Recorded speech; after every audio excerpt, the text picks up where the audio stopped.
Yo conocí unas curanderas, unas hermanas que eran curanderas en Rota y que curaban muy bien. Entonces me hicieron un rezo, me hicieron unos rezos y me lo escribieron en un papel por si alguna vez me hacía falta eh, atender a una persona o ayudar a alguien o lo que sea. Hice el rezo, lo metí debajo de la almohada y a partir de ahí pues yo siento una sensación muy rara que es como cuando tú te ves salir de tu cuerpo, llegar, digamos, elevarte a la esquina de la habitación y tú verte en la cama acostado.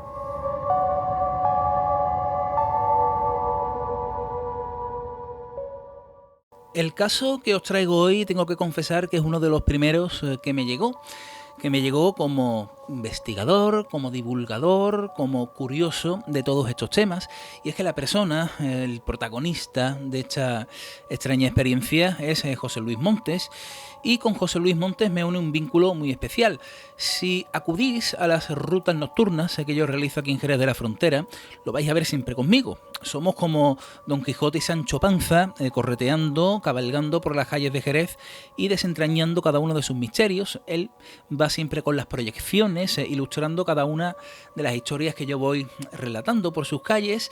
Y el caso que os presento hoy no es la primera vez que lo he contado, ni en La Noche Infinita, ni en mis conferencias, ni por supuesto en mi libro, ¿no? Expedientes X Jerezano, que también aparece bajo el título de unas curanderas, un rezo y un extraño viaje. Y es que es una historia que tiene un poco de todo. Tiene un poco de todo, nos situamos a finales de los años 70, cuando nuestro protagonista, José Luis, tiene un primer contacto con unas curanderas precisamente de la localidad gaditana de Rota, y casi sin quererlo pues se vio inmerso en una historia que él nos va a contar, pero primero vamos a conocer ese primer contacto con esas curanderas de Rota. Esta historia nos vamos a los años 1938 más o menos, 38-39, en donde mi suegra tenía unas ciertas dolencias estomacal, le dolía siempre mucho el estómago, la digestión, y mi suegro en el trabajo conocía a unas personas de Rota, en donde le decían de que ellos conocían unas curanderas, unas hermanas que eran curanderas en Rota y que curaban muy bien, porque los médicos no le daban muy bien digamos, con los problemas que tenía ella en el estómago. Y como yo era el mayor de, digamos, de los yernos, y los tíos eran más chicos, pues yo era el único que tenía coche, pues yo era el que la llevaba a Rota. Estas mujeres eran de Rota. Y ahí es donde empieza digamos, esta historia.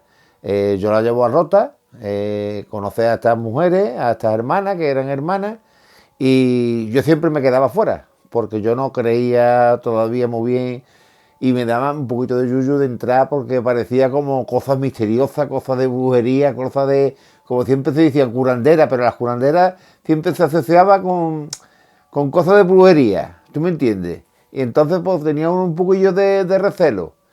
Y claro, una vez que fui, otra vez que fui, y va una vez, una semana, otra semana, hasta que un día pues decido de entrar para ver cómo era estas secciones que le daban a mi suegra. Con la suerte de que me dice, pues no, pasa para adentro, pasa para adentro. Y ahí es donde comenzó, digamos, esta historia también. Me pasaron para adentro, yo iba con mi mujer, en aquel tiempo era mi novia, pero yo digo como que ella tiene la percepción de que siente cuando una persona se abre, tiene más facilidad para llegar a esa persona, porque a mi mujer, a mi novia en aquel tiempo no le decían nada. No se comunicaban con ella. No sé por qué, si es que porque en aquel tiempo mi mujer estaba cerrada en banda, pero sí vieron un canal para llegar hasta mí. Y una vez de estas, pues me dice, ven, te vamos a mirar. Y me empezaron a hablar y me estuvieron contando de que yo iba a tener, de mayor, iba a tener un problema en la rodilla, que me las cuidé hace mucho, porque iba a tener muchos problemas con las rodillas. Y y que entre comillas me decían de que yo tenía mucha salud, y yo para mí decía que me estaban comiendo como el coco, o me estuvieran calentándome o calentándome las orejas, y que tenía mucha salud, que yo si quisiera proponérmelo pues podía curar como ellas lo hacían.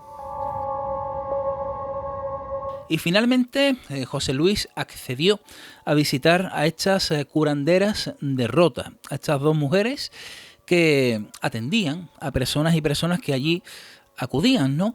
Lo cierto es que le auguraron, como él nos ha comentado al final de este extracto, que se cuidara la rodilla. Claro, él tenía ahí 20 años, él no se le pasaba por la cabeza que iba a tener problemas de rodilla. Lo cierto es que a día de hoy, en pleno 2025 y con 65 años de edad, desde hace poco más de 10 años, José Luis tiene una minusvalía a causa procedente precisamente de una de sus rodillas. Pero bueno, vamos a continuar con esta historia porque él nos va a relatar algo relacionado con una curación, Siempre que hablamos de curanderas, lo hacemos, sí, desde un punto de vista un tanto incrédulo, como que se trata de charlatanería barata. Os puedo asegurar que yo he conocido casos relacionados con el curanderismo que a mí me han sorprendido bastante. No quita que haya estafadores y que haya personas que se han aprovechado de otras mediante el engaño y la falsa palabra, ¿no? Pero lo cierto es que hay casos que merece la pena prestarle atención. Y la experiencia que tuvo José Luis con ellas, a mí personalmente me llama mucho la curiosidad, relacionado en este caso con una fístula. Total, que eso fue el comienzo, y la verdad que ya más para adelante, pasando ya un año o 2 años por ahí, pues la verdad que yo caí mal otra vez con fístula, porque yo con el 78, en el año 78 me operé de una fístula sacrococigea, de estas que salen aquí atrás. Y ya con 20 años me volví a operar. Y luego con 21 se me volvió a reproducir. Pero en ese tiempo mi mujer estaba en estado. Y la verdad que yo no quería ingresar en el hospital, porque en aquel tiempo no es como hoy que tú te operas, o sea, te llaman ya con todas las cosas preparadas, la anestesia, las analíticas de sangre, y tú llegas, te operan y al día siguiente en tu casa. Si en aquel tiempo tú ingresabas y ahí ahora es cuando empezaban a hacerte las pruebas. O sea que te podía pegar como 3 meses en el hospital. Y entonces yo decía, mi mujer que está en estado, que ya estaba a punto de dar luz, yo no voy a ingresar en el hospital, porque si no, no me va a coger el nacimiento de mi hijo. Pues dice mi suegra me propuso, dice, ¿por qué no se lo decimos a la muchacha de Rota, a las curanderas? Digo, mira, pues por decírtelo, o sea, perder no va a perder uno nada. Lo cierto, lo fijo, que se lo dimos por teléfono, y mira, y estuve como, te puedo decir, a partir de que la llamamos por teléfono y dijeron que me iban a curar, yo estuve como 2 o 3 semanas, como el que se levanta con anestesia, adormilado, atontado. Así estuve 2 o 3 semanas. Y yo decía, hay que ver, eso lo decía en aquel tiempo mi mujer, hay que ver lo raro que me despierto como el que está sonámbulo así. Y a las 2 o 3 semanas me volvieron a llamar a ella diciéndome de que ya la fístula estaba operada, que ya no me iba a reproducir más. Y hasta la fecha de hoy.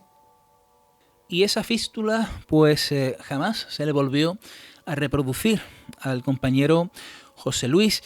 Claro, era tanta la fe que estas mujeres tenían en referencia a su figura, José Luis, algo vieron en él, que incluso le facilitaron un rezo, como él nos va a contar a continuación.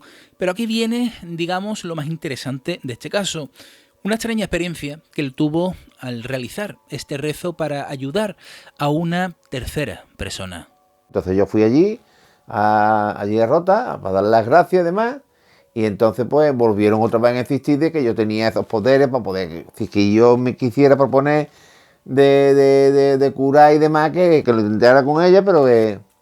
Y entonces yo le dije que no. Entonces me hicieron un rezo, me lo escribieron en un papel, por si alguna vez me hacía falta atender a una persona o ayudar a alguien o lo que sea. Y entonces pues yo ese rezo pues lo cogí, lo metí en el cajón de mi silla de noche y lo dejé ahí. Y claro, como pasa en los trabajos, que los trabajos pues se cuentan las cosas con los compañeros, para acá, para allá, y yo se lo estaba contando siempre, se lo contaba a uno que tenía mucha confianza, un tal Francisco, se lo contaba allí en el trabajo, para acá, para allá, y entonces pues me dice un día, y yo, ¿a ti no te importa de echarle un vistazo a mi suegra? Porque es que resulta, a ver si tú puedes hacer estos rezos, porque es que mi suegra está mala, la pobre, y no dan con lo que tiene. Y digo, mira Paco, yo puedo por intentarlo que no quede. No es la verdad, que yo no tengo ningún ámbito de nada, sino que si tú quieres yo te lo hago los rezos y que sea lo que Dios quiera. Y eso fue un viernes, que llegué yo a mi casa por la tarde, y es raro que yo me acostara a esa hora, no sé por qué me acosté a esa hora, serían sobre las 9:30, y me acosté, no sé por qué, yo siempre me acostaba muy tarde. Me acordé de esta mujer y cogí el rezo y lo hice. Pero con la cosa de que yo me acosté ese viernes, me acosté muy temprano, sobre las 9:30 por ahí, que no lo entiendo por qué. Hice el rezo, lo metí debajo de la almohada y a partir de ahí pues yo siento una sensación muy rara, que es como cuando tú te ves salir de tu cuerpo, llegar, digamos, elevarte a la esquina de la habitación y tú verte en la cama acostado. Es un sueño muy raro, muy raro, muy raro, muy raro, porque yo nunca he soñado eso en mi vida. Y a partir de ahí yo ver como que voy por un camino levitando por el campo y llego a una casa. Yo entro por la puerta de la cocina y veo a unas muchachas que están en la cocina. Me voy para el corredor y llego a un dormitorio. Veo el dormitorio y veo a una mujer mayor con el pelo corto, rubia. Y se me queda mirando y yo la miré a ella. De eso no se me olvida mi mamá. Y después vi cómo estaba la casa decorada y todas las cosas que yo veía por allí me quedaban con él en la memoria, como diciendo que yo estoy en un sitio que nunca he estado. Pero bueno, volví a salir otra vez por donde mismo. Entré por la puerta de la cocina. Volví otra vez por el mismo camino. Y cuando yo ya me di cuenta, me veo otra vez, digamos, en la esquina de mi habitación. Y me veo ya acostado. Y ahí es cuando yo vuelvo a incorporarme otra vez en mi cuerpo. Cuando acto seguido, ya estoy yo metido en mi cuerpo, me despierto. Y yo diciendo, Dios mío, mi alma, esto que ha sido un sueño, una pesadilla, ¿qué es lo que ha sido esto? Porque es que yo no daba crédito de lo que me había pasado. Bueno, pues nada, pues ya me quedé dormido y al día siguiente pues fui al trabajo. Y vi a Paco. Y voy a ir a Paco, me ha pasado esto. Y yo he soñado esto.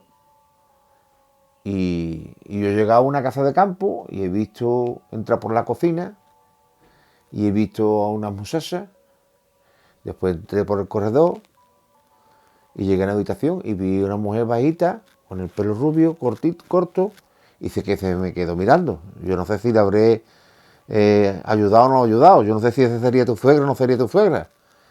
Y entonces, como en aquel tiempo, no es como hoy, en aquel tiempo los novios conocían a las novias y tardaban más tiempo en entrar en casa del suegro. Pues me dice, mira Pepe, te voy a decir una cosa, yo todavía no sé cómo es la casa de mi suegro, se lo voy a preguntar a mi novia. Y efectivamente, le preguntó a su novia y le di la descripción de cómo era la casa, de cómo era la cocina, de cómo era el dormitorio, los muebles del dormitorio, esa mujer, la cara de esa mujer, y me dijo que sí, que era todo correcto. Y es más, que las que estaban en la cocina vieron cómo, digamos, la cortina de la cocina, de la ventana, se movía. Se movió al entrar yo y al salir yo.